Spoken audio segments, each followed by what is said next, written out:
രാഹുൽ മാങ്കൂട്ടത്തിനെതിരെ രൂക്ഷ വിമർശനവുമായി കോൺഗ്രസ് നേതാവ് രമേശ് ചെന്നിത്തല. രാഹുൽ മാങ്കൂട്ടത്തിന്റേത് ഒരു വ്യക്തിയുടെ അപജയമാണ്. MLA ആക്കിയെന്ന് കരുതി ചെയ്യുന്ന വൃത്തികേടുകൾക്ക് മറുപടി പറയാൻ കഴിയില്ല.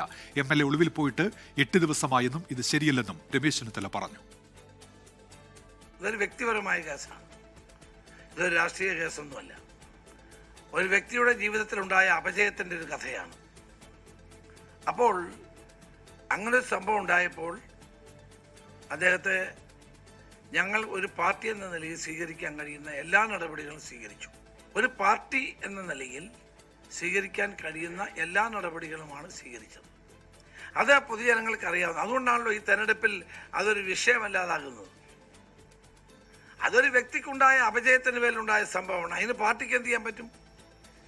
പാർട്ടി ചെയ്യേണ്ട നടപടി ചെയ്തു.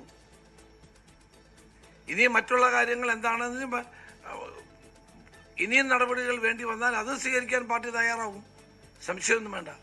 നമ്മുടെ ഒരാളെ MLA ആക്കി പോയി ആൾ കാണിക്കുന്ന എല്ലാ വൃത്തികേടിനും നമുക്ക് ഉത്തരവാദിത്വം പറയാൻ പറ്റും, ഏതെങ്കിലും പാർട്ടിക്ക് പറയാൻ പറ്റും. ലോകത്തെവിടെയായാലും ഏത് സമയത്തും 24 വാർത്തകളും ഓഗ്മെന്റഡ് റിയാലിറ്റി പാക്കേജുകളും എക്സ്പ്ലെയിനറുകളും വിശദമായി കാണാൻ ഞങ്ങളുടെ YouTube ചാനൽ നിങ്ങൾക്ക് സബ്സ്ക്രൈബ് ചെയ്യാം.